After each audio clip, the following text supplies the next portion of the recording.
Next మనం ఎవరిని invite చేస్తున్నామంటే ఇవాళ అసలు ఇక్కడ ఇంత చల్లగా ఎందుకుందో తెలుసా? ఏసీ వలన. ఏం డైలాగ్ రాశారు అక్కడ? వెన్నెల ఉంది కాబట్టి, వెన్నెల కిషోర్ గారు ఉన్నారు కాబట్టి. లెట్స్ వెల్కమ్ వెన్నెల కిషోర్ గారు on to the stage please. బేసిక్గా ఆయన ఈ ఈ ఫ్లైట్లో ఏం చేస్తున్నారు, జట్లీలో ఏ పాత్ర పోషిస్తున్నారు అనేది ఎవరికీ తెలీదు.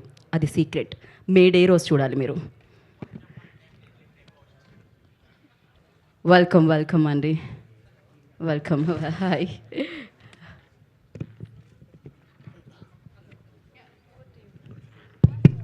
Check check.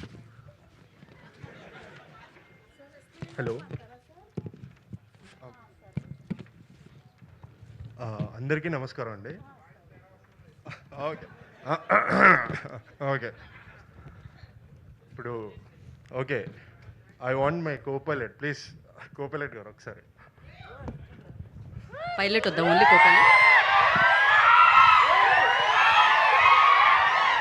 అంటే బేసిక్గా వెన్నెల కిషోర్ గారు యూజువల్గా ప్రమోషన్స్కి రారని చెప్పి ఇలా డూప్తో మేనేజ్ చేశాము. ఏమనుకోకండి.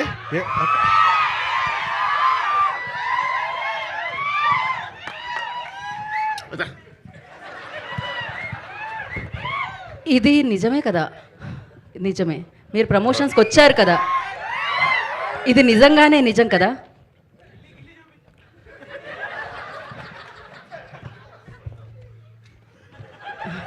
There asking me to glorify. వద్దు. రాననుకున్నారా, రాలేననుకున్నారా? హే, 1 సెకండ్. 2 అక్షరాలు ఇంద్ర. ఏ సో ప్రమోషన్కి ఖచ్చితంగా రాననుకున్నారా గీతా భగత్ గారు? నేనే కాదు, అందరూ అదే అనుకుంటారు. 1 second. Ustaad Bhagat Singh. So guys, media మిత్రులకు, సత్య ఫ్యాన్స్కి, రితేష్ కల్ట్ ఫ్యాన్స్కి అండ్ రియా సింగాడే డెబ్యూ ఫ్యాన్స్కి స్వాగతం. నాకు thank you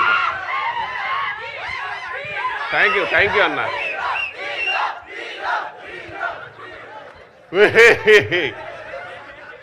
but thank you so much. మీ అందరికీ స్వాగతం, సుస్వాగతం. హే,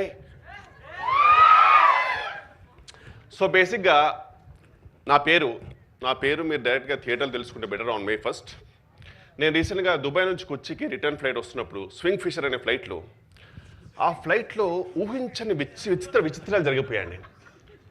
ఊహించని విచిత్రం ఏ ఆర్ఆర్ఆర్. ఓ షిట్, ఏ పర్ఫెక్ట్.